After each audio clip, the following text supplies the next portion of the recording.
कुंडलिनी साधना एकमात्र ऐसी साधना है जो मोक्ष प्रदान कर सकती है। अतः जो भी मोक्ष की साधना करना चाहते थे उनके लिए कुंडलिनी साधना आवश्यक थी और हर समाज में हर व्यक्ति के लिए कुंडलिनी साधना एक ही तरह से संभव नहीं थी। अतः परिस्थिति के आधार पर कुंडलिनी साधना दो प्रकार की बन गई।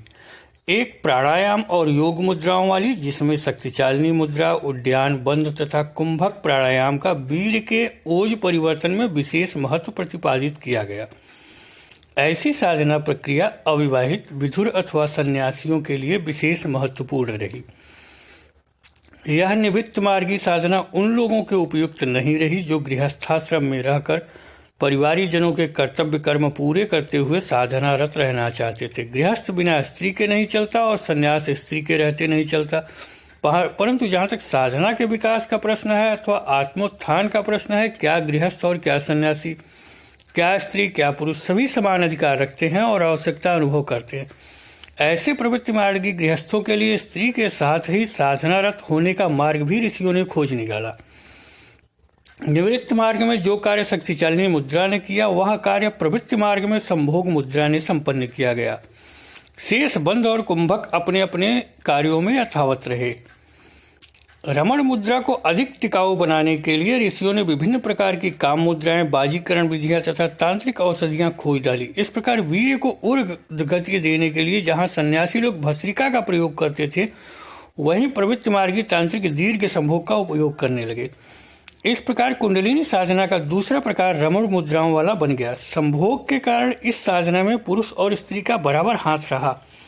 रमण एक तकनीकी क्रिया है जिसमें जनन तंत्र का उपयोग होता है। इस कारण रमण साधना तांत्रिक कहलाई और कुंडलिनी साधना कुंडलिनी तंत्र कहलाया। कुंडलिनी की धारा में नारी और पुरुष में कोई अंतर नहीं है, चूंकि जनन तंत्र स्तन, लिंग, योनि, गर्भाशय, शुक्राशय, वीर्य, रज आदि के अंतर के अलावा नारी पुरुष तात्विक रूप से एक जैसे हैं। सप्त धातुओं के निर्माण में भी रस, रक्त, मांस, मेद, चर्बी, अस्थि, मज्जा तक का निर्माण एक ही प्रक्रिया से नारी और पुरुष में होता है। केवल आकार परिवर्तन के कारण तुलनात्मक अंतर रहता है। मज्जा से आगे पुरुष में वीर्य और स्त्री में रज का निर्माण होता है, जिसका उपयोग जनन तंत्र में होता है।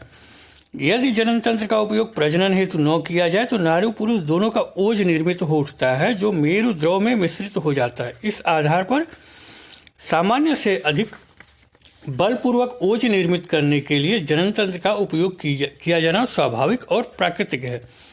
शरीर में वीर्य रज का स्थान नीचे जनन तंत्रों में है। इन्हें उद्वेलित करने से ही वीर्य अथवा रज उद्वेलित होते हैं और स्खलन बिंदु पर इस प्रकार से बाहर भागने का प्रयत्न करते हैं जैसे कोई कुंडली मारे हुए सोता सांप छेड़े जाने पर भागता है।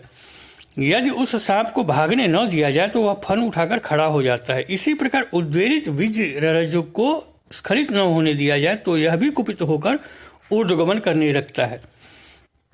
इस आशय का रूपक ही कुंडलिनी शक्ति को सर्प शक्ति, कुंडली मारे फन उठाए सर्प की संज्ञा देता है। इस प्रकार यह सर्प शक्ति मन की वह शक्ति है, मन की वह रस्सी है जिससे लिंग को इस प्रकार से बांध दिया जाता है कि स्खलन बिंदु आने पर भी वह वीर्य को स्खलित होने से रोक देती है, जैसे किसी सांप ने लिंग को कुंडली से बांधकर वीर्य को निकलने से रोक दिया हो। कुंडलिनी तंत्र में कुंडलिनी शक्ति को चैतन्य करने की कोई भी प्रक्रिया अपनाएं, उसमें कुछ बुनियादी सूत्र अवश्य रहेंगे। वीर्य रज कुपित करने के लिए संबंधित जनांगों में झटके दिया जाना। यह झटके दो प्रकार के होंगे, एक संपूर्ण प्रजनन संस्थान को उद्वेलित करने वाले और दूसरे वीर्य रज को कुपित हो उठने पर परिवर्तित ओज का ऊर्ध्वगमन कराने वाले।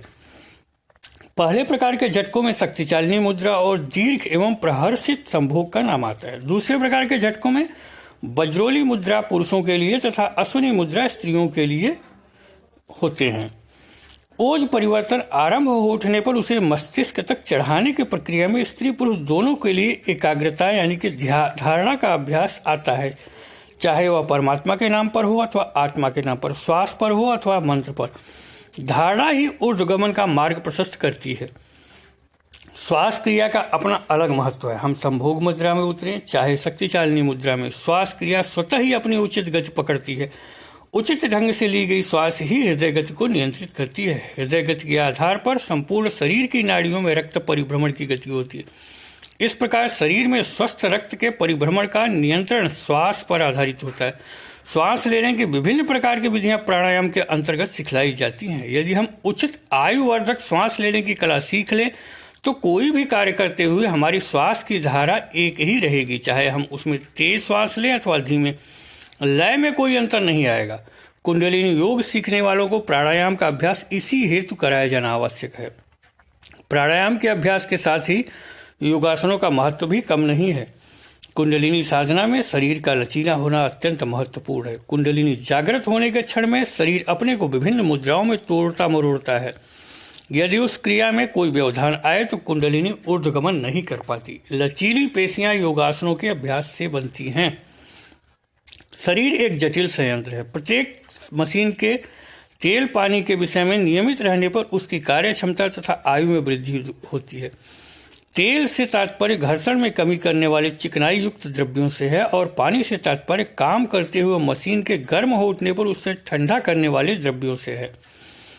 तेल का अर्थ मात्र सिर में डालने वाले तेल और पानी का अर्थ मात्र जलीय पेय पदार्थ से न लगाएं। जिस मशीन में ईंधन तथा तेल पानी उचित अनुपात में नियम पूर्वक नहीं डाले जाते वह शीघ्र ही बेकार हो जाती। इसीलिए शरीर को अष्टांग योग के यम नियम आसन प्राणायाम प्रत्याहार धारणा ध्यान आदि के द्वारा निरोग तथा दीर्घायु बनाने पर बल दिया जाता है। इन प्रक्रियाओं के बाद आती है मानसिक साधना। मानसिक क्रियाओं का शरीर के श्वास और हृदय तंत्र पर विशेष प्रभाव पड़ता है। मानसिक क्रियाओं के नियंत्रण के लिए यम नियमों के अंतर्गत विभिन्न प्रकार के अभ्यास अहिंसा अस्तेय अपरिग्रह ब्रह्मचर्य अप्रमाद संतोष स्वाध्याय आदि कराए जाते हैं। जब धीरे धीरे व्यक्ति अभ्यास द्वारा तन मन दोनों से कुंडलिनी के उपयुक्त हो जाता है तब उसे धारणा ध्यान और समाधि की अंतरंग साधना में प्रक्रियाओं में उतारा जाता है। प्रवृत्ति मार्ग अपनाने वाले साधक को भी यम नियम आसन प्राणायाम आदि बहिरंग साधना की उतनी ही तैयारी करनी पड़ती है जितनी निवृत्ति मार्ग अपनाने वाले साधक को। प्रवृत्ति मार्ग में एक अंग विशेष की तैयारी और बढ़ जाती है, जननांग की। जनन तंत्र की नस नाड़ियां मांसपेशियां प्रवृत्ति मार्ग वालों को निवृत्ति मार्ग वालों की अपेक्षा अधिक स्वस्थ रखनी पड़ती है, क्योंकि मैथुन में इनका सीधा उपयोग होता है। यदि लिंग अथवा योनि किसी भी प्रकार से यौन रोग से पीड़ित है अथवा मानसिक या शारीरिक क्लांति से ग्रस्त है तो दीर्घरमण नहीं चल सकता, जो कि प्रवृत्ति मार्ग की तांत्रिक की मूल आवश्यकता है। यह बात दूसरी है कि दीर्घ संभोग के लिए तंत्र अयोग्य साधकों को विभिन्न प्रकार के प्राकृतिक उपचारों के उपयोग की सलाह देता है। रति क्रीड़ा भैरवी साधनाओं का आधार है, पर यह विशिष्ट प्रकार की रति क्रीड़ा होती। इसमें गुरु सबसे पहले शरीर के सभी ऊर्जा बिंदुओं उनके गुणों कार्य करने के कारण अंगों की मुद्रा से उनका संबंध समझाता है, जो कि बेहद गोपनीय होता है और इसको पूरी तरह खोला नहीं जा सकता, अतः हम पूरा नहीं बता पाएंगे। इसको समझने के बाद साधक साधिका उस पॉइंट पर जिसकी सिद्धि की जाती है, सिद्धि के विषय में अनुरूप विशिष्ट पदार्थों का भैरवी चक्र बनाते हैं। फिर प्रेम विहार में प्रवृत्त होते हैं। 3 से 4 दिन वे मानसिक रति ही करते हैं। पूर्ण उत्तेजना होने पर रति क्रीड़ा प्रारंभ की जाती है। आसन आदि सिद्धि के विषय पर निर्भर करते हैं। रति के समय उत्तेजना को बढ़ाया जाता है और रति क्रीड़ा में तीव्रता उत्पन्न करनी होती है। यह जब मस्तिष्क के नियंत्रण से बाहर होने लगता है तो तुरंत किसी कोढ़ी, किसी देवी देवता, किसी अत्यंत पूज्य भाव गुरु या काली आदि में से किसी पर ध्यान लाकर एक दूसरे से कसकर काम भाव को रोका जाता है। इसी समय पूर्ण मानसिक शक्ति से ऊर्जा को रीढ़ में ऊपर खींचा जाता है। यह एक साथ स्त्री पुरुष दोनों करते हैं। इस समय लिंग योनि में पूर्णतया समाहित रहता है। इसकी उत्तेजना कम नहीं होती। मानसिक उत्तेजना में ब्रेक मारा जाता है या उसे रोका जाता है। क्रीड़ा रोककर ऊर्जा को ऊपर खींचा जाता है।